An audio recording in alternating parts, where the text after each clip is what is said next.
না, এটা তো হতে পারে না। বরং সেইভাবে যদি সারা বছরের রেজাল্ট একসাথে করে প্রমোশন দিয়ে দেওয়া যায়, সেটা আমি তো মনে করি আরও তাদের মেধার পরিচয়টা পাওয়া যায়, আরও ভালো রেজাল্ট পাওয়া যায় তাতে।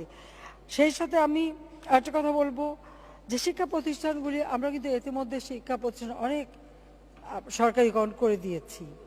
প্রত্যেকটা জেলা উপজেলায় স্কুল কলেজও করা হয়েছে, এখন সব এমপিওভুক্ত করা হয়েছে। এখন সব এমপিওভুক্ত সবই সরকারি কেন করতে হবে? কারণ স্কুল করার একটা নিয়ম আছে, অনেকে সেই নিয়ম মানেননি। যেখানে যেখানে যখন তখন একটা স্কুল খুলে ফেলেছেন, হয়তো ছাত্রছাত্রী নাই সেখানে, এরকমও আছে। ছাত্রছাত্রী থেকে শিক্ষকের সংখ্যাও বেশি, সেরকম আছে। সেটা মাদ্রাসা, স্কুল সবার ক্ষেত্রেই প্রযোজ্য।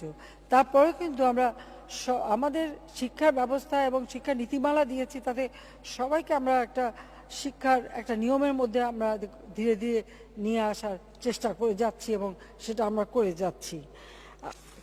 আমরা চাই আমাদের দেশটা এগিয়ে যাক, সেদিকে লক্ষ্য রেখেই আমরা করেছি। আরও অনেকগুলি বিষয়, আমি আর বেশি কথা না বলে শুধু এটুকু বলবো, মাননীয় স্পিকার, এবারের আমাদের এই সংসদটা সত্যিই খুব গুরুত্বপূর্ণ এবং এই অল্প দিনের মধ্যে আমরা 9টা বিল, এই আজকে দুটো নিয়ে 9টা বিল আমরা পাশ করলাম।